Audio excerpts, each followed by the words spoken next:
Yo, what's going on, homies? It's your boy StumpD back for the OPTC video, and in today's video, I have a one team versus all for you guys that does 1 trillion damage against every single variation of the Kizuna Clash. And this is against 3-star. There is a bit of a strat for personal ranking to get very, very high. It is like a very, very good way to get very high alliance rankings, and there's a lot of alliances that are doing it this particular Kizuna. A couple of my guys, they're actually doing it themselves, and to get assists done, if they stuff up when they're sort of tweaking damage, trying to get 2 boss tokens and whatnot as well, we did put this particular team together that actually just does 1 trillion damage against literally all of them. There's no changes to the team. It's a one team versus all, and with Gear 5 Luffy as our captain, we can do some really bonkers stuff. Plus, it's 3-star, so there's not a lot of crazy stuff we have to deal with. The attack downs, the damage reduction on stage 2, all of that stuff you can kind of just tap through. You don't really need to bring characters to bypass it. You just want to bring characters that can do lots of damage. And with the new Zoro Sanji, and even with the new Yamato, you can do big stuff with Gear 5 Luffy as your leader. Now, my Gear 5 Luffy is only level 3 rush, and these numbers are showcased with a level 3 rush. So just be mindful of that. It's how powerful this rush ability actually is. For the team, we have a double conditional stacking ability with Robin. She's our primary quick unit. Then we have Kaido. He's our orb booster as well as our second conditional. There is an intimidation for an orb boost, so having a 2-turn orb boost is awesome. Then we have our attack boost with Kid Law. They're our int character.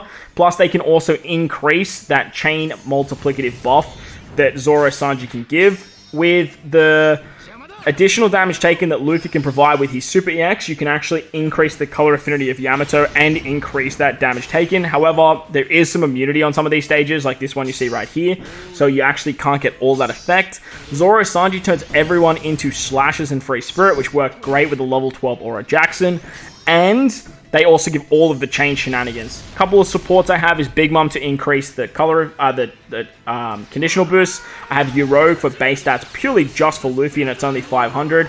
And then we have the new Cat Viper and Dog Stomp support for the final tap buff, and Sabo to give base stats to Luffy. Finally, we have a support of Chopper and Usopp.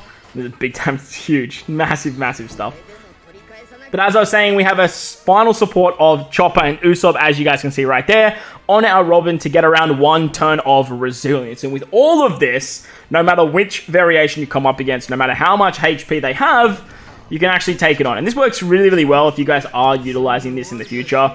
If there's any time where you are doing this 3-star strat and you do need to do assists and get to that threshold, these types of teams, I should say, are going to be very good for your alliance to put together, so that way you can save people. Now, this particular strat, I do want to preface, it's a very endgame specific strategy, and really it's designed to help get ranking. It's more designed for personal ranking, and at the end of the day, it's tailored towards people that spend a lot of potions. Now, with people doing a lot of 10-star runs, they were doing a lot of potions anyway.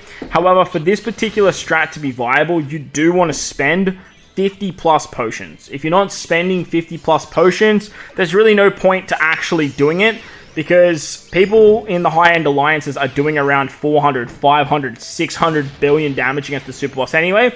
And the way that Super Boss Kizuna works is that all of the bosses that you beat, their HP value goes into your total points, which therefore helps your ranking. So if you're not spending 50 plus potions on a 3-star gain, you're not going to be able to hit that trillion threshold of HP to really maximize the points that go into your final ranking. So if you guys are looking at people that are doing this, if you're looking at alliances that are doing this and you're thinking, damn, I want to do that because it's giving them a lot, just be mindful, the gains aren't really there until they hit level 350 plus of the 3-star runs. Now, Tony, my alliance member, was one of the first people to actually put this into practice. Sure, people probably thought about it. Sure, people probably said, yeah, that's the best way to rank and whatever in private discords or whatever and whatnot. But Tony was the first person to put into practice last Super Boss, and he actually came first with utilizing this strat, where a lot of other people were versing 10 stars and then doing this Super Boss. So huge shout out to 420 Korean player Tony, as his in-game name is known, 420KR Tony, WR, world record. But as I was saying, this particular strat really only works if you are using those insane or those higher echelons of potions. So then that way you can actually get to that trillion marks so you can really move into your points. So wrapping it up on the dex variation, this particular strat I do want to sort of touch on a little bit more, as a lot of high-end alliances will probably do this moving forward, and trying to rank well is going to be very, very challenging unless you actually have the time and have the patience and obviously have the units to be putting in these types of numbers. Now, as a game developer, I would be looking at this as a serious problem for the game. Whilst, sure, it's easy, it's nice to see these numbers, and it is a lot of fun. Like, don't get me wrong, like, I wanted to record this video because I wanted to do these big damage numbers. But as a game developer, you don't want people ranking off the easiest part of the game. Now, or the content, I should say.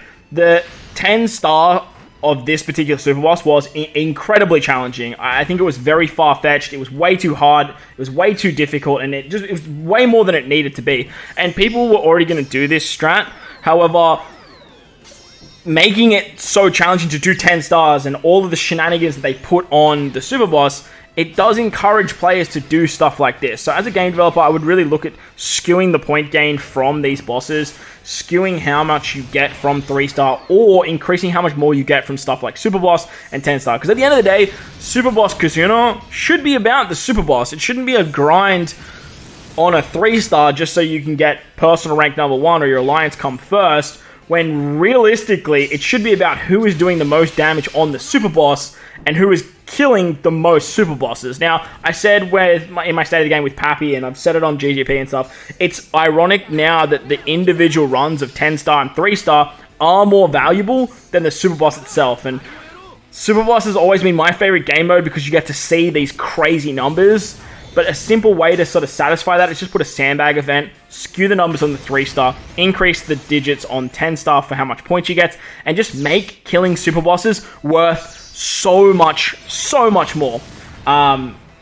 What that looks like exactly, look, that's not my job, that's not my role, but I do think that something needs to be done about this, because if people keep doing this every single super boss, it's just going to be really, really tedious for anyone to really have that much fun with the game. Or it's going to hit a point where this just becomes even harder than it already is to do 10-star and whatnot. But let me know your thoughts and opinions down below. While you're down there, belt the like button, hit the subscribe button, do all that good stuff. Wherever you guys are in this beautiful world, please remember to enjoy the rest of your day. As always, homies, though, thank you all for watching, and I'll catch you all in the next one. Big damage, man. It's so good to see those numbers.